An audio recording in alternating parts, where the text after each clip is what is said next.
Hey, hola everyone. It's been a while, so I thought I'd do an update for the channel and sort of let you know what's been going on and what's happening and what's to come for me. And today is the first week of August 2023. This is a very special week in El Salvador. The 1st through the 6th is a national holiday. And basically they celebrate Jesus Christ during the 1st through the 6th. People take off work, businesses shut down. It's a national holiday. Also, the people, the El Salvadorians that live outside the country, make the trip back. A lot of them will make the trip back just to spend time with family and friends and go to church, attend the festivities, and celebrate. Now, where I'm at now, which is down the coastline, close to the Libertad, is a very busy place. Everybody comes to the beach. All the playas, they get swamped. People come from everywhere, and I can't blame them. I mean, the beaches are pretty phenomenal down here. So they'll come to the beach and hang out and get to see their friends and family and enjoy. So, lots of people. Now, that being said, I'm going to do a PSA, which is a public service announcement for all my El Salvadorian brothers and sisters. And just remind them that this is a very busy time, that there are lots of people here, lots of stuff going on. And with that, there is a increased police presence. And that's good. I mean, they're going to keep us safe, make sure everything goes good, you're safe with your family. It's a good thing. Now, with the increased presence of the police, we also get something that I have dreaded being caught in or stopped in ever since I moved down here. And it is something I've tried to avoid my entire adult life. And that is a sobriety checkpoint. Because I don't like to stop when I'm en route to somewhere. I like to keep going. I don't like to be detained. Nobody really does, I guess. But I like to keep moving. Anxiety, call it what you will. So anyway, I go on a date just the other day and have a great time and drop the girl off at her house. Getting ready to head back to my house, and then all of a sudden I go over this little rise in the hill, and there is, and I kid you not, it seemed like every law enforcement official, policeman, constable, whatever they got, is on both sides of the road with cones down the middle of the street for a long way. And they are pulling people over left and right. So I go along, and the police are waving down the cars that are in front of me, and I'm included in the group there. I get pulled over and waved to the side, so I pull over on the shoulder, and a police officer walks up to the vehicle, very polite man, asks for my documentation, my ID, the normal stuff, the driver's license and so on, resident card, and give it to him. And then he says, you will accompany me. And I just sort of laugh, and I say, okay, accompany you where? And he points across the street. Now, across the street is a very large table with people at it. Hola. With people at it. On the other side of the table, sitting down. They got all this paperwork in front of them, so on and so forth. Well, get up there, and there's guys ahead of me, because like I said, this is a big intersection. And anyway, they sign me in. They sign all my documentation in. I have to initial at the end of it. Proceed through the line.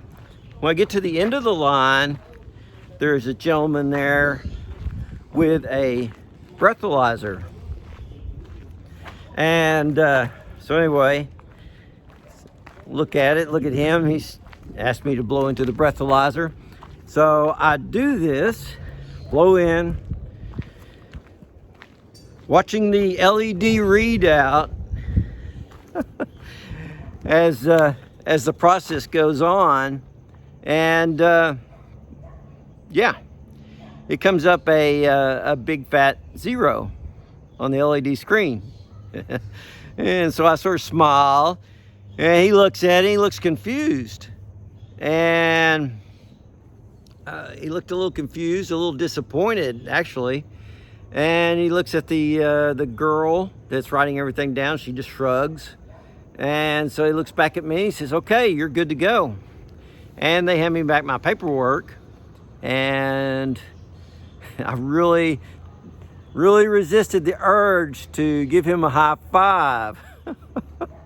And anyway, I started walking back towards Lucy. And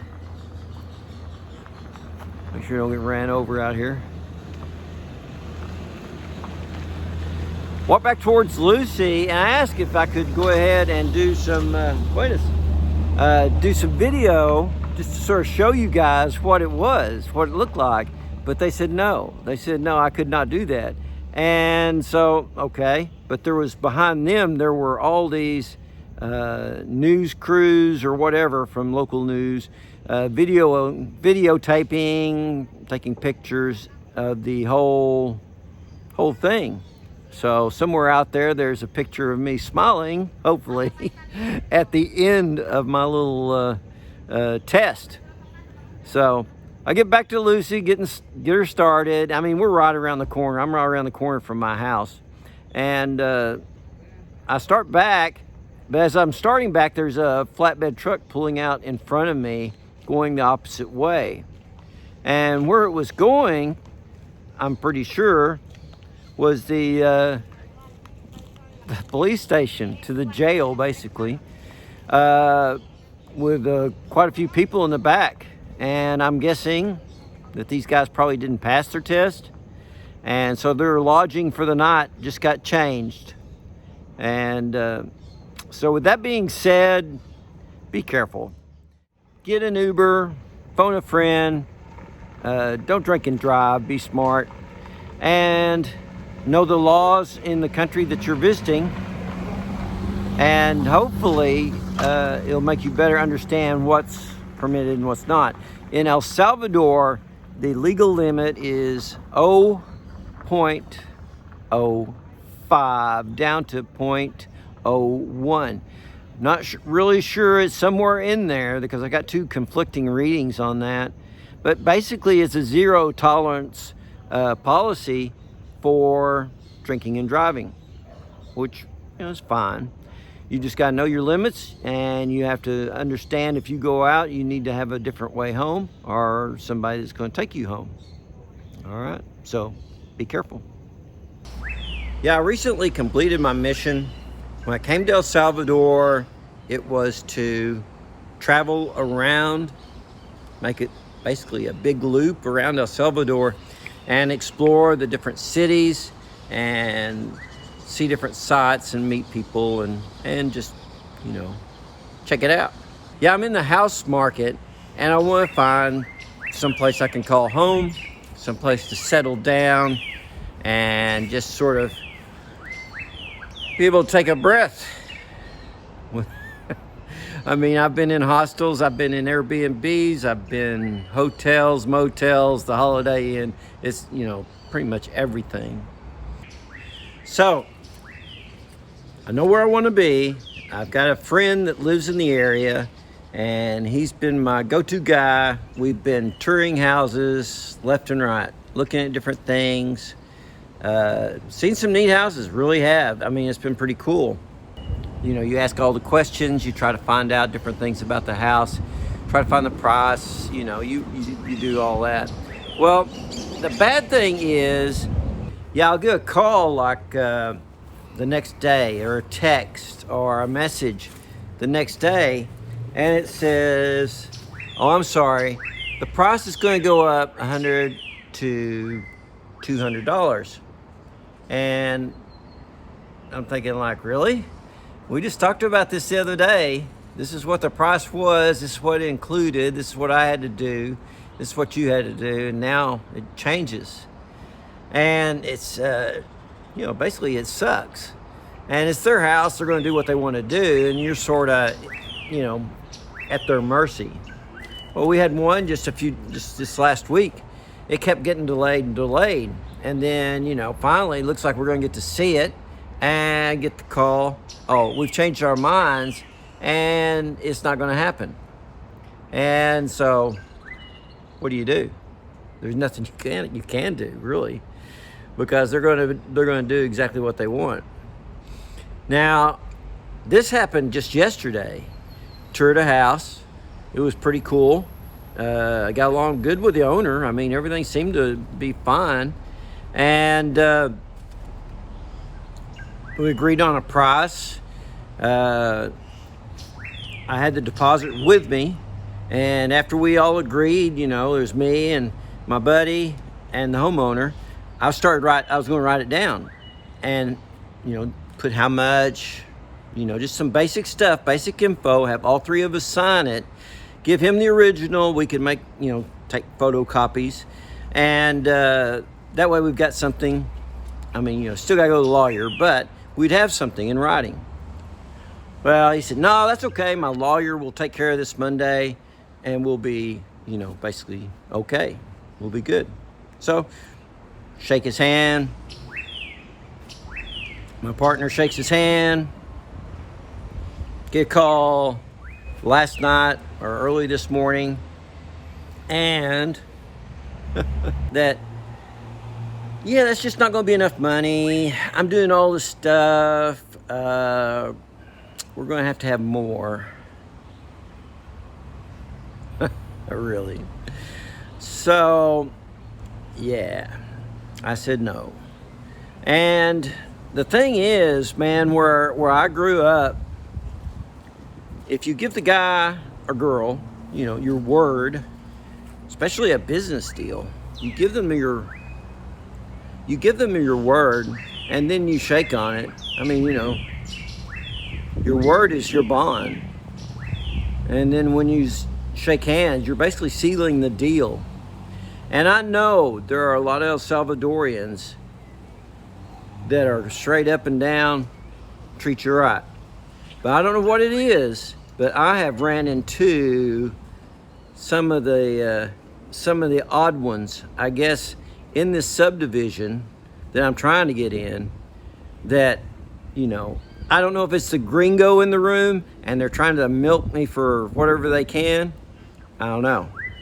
But it's a mess.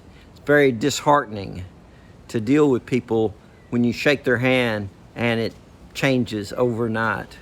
Now, this guy could have a change of heart and we might get a call and say, hey, I'm sorry. I think we were right to just let's go ahead and do this if you want to. And that would be fine. I mean, it'd be fine with that. But I don't think it's going to happen. And that's okay. We've got another one to look at this evening. And the only thing I can think of to do is, write it down, like what we were talking about in this previous deal. Write it down and have something in paper showing that I gave a deposit, showing that he signed off or she signed off, and that we're all in agreement. And maybe that would hold their feet to the fire, as we used to say back home, to get it done and to stand by their word, which is pretty important. But anyway, we'll see. The search continues, and I am ready to slow down just for a minute and to relax in a place I can sort of call my own. Okay, now there are some things I'm working on for some future videos. Here's just a couple of them. There's a massive road widening project going on in La Libertad, which is the town just down the road that has the Sunset Park, which it was in one of the videos, and it's a really big amusement park. And I think some pre-planning was overlooked. They had sort of talked about it probably, but they didn't do anything about it until after it was built. And so now you've got a 2-lane road running through this beach town that needs a 4-lane road. And they're starting to widen it out, and it is crazy. Traffic is crazy. I feel sorry for those folks that have to drive through it every day. It's going to affect a lot of homes, a lot of businesses, and it'll be interesting to see how they treat the homeowners, how they treat the business owners. Fair and equitable allowance for their homes and businesses, because they're getting ready to be displaced. Now, yeah, back home we had eminent domain, and that was basically the government taking over your place or wherever you're at. They're supposed to give you a reasonable amount of money for your property. Whether that happens here or not, I don't know. I did get to have some fun with this video though. I got to do a little cosplay, which I love cosplay. I mean, me and Cooper went to a bunch of the Comic-Con conventions up back in Fort Smith, and we'd always dress up as something, you know. But I put on a hard hat and a vest for this one. Flew my drone, and there was like, I don't know, 25 or 30 construction people on the other side of the road working, all looked just like me. And nobody came, nobody challenged me or asked to see IDs. I didn't get busted, nothing like that. So I got some excellent drone footage for that video. And I've got some questions. I gotta go find some of the road construction leaders, supervisors, or maybe the city leaders. See if I can just go in and just ask a couple of questions, and then I can finish and wrap up that video. Another video is on healthcare here in El Salvador, and I have hurt my shoulder a little bit, so I'm going to see a specialist. I've been to the general practitioners, dentists, and I've also been quoted some rates on as far as insurance down here. So all that will be covered in there. And if you're not coming to El Salvador, it'll still give you some ideas on whatever country you're going to, and you know, some questions to ask there. Yeah, hopefully it helps.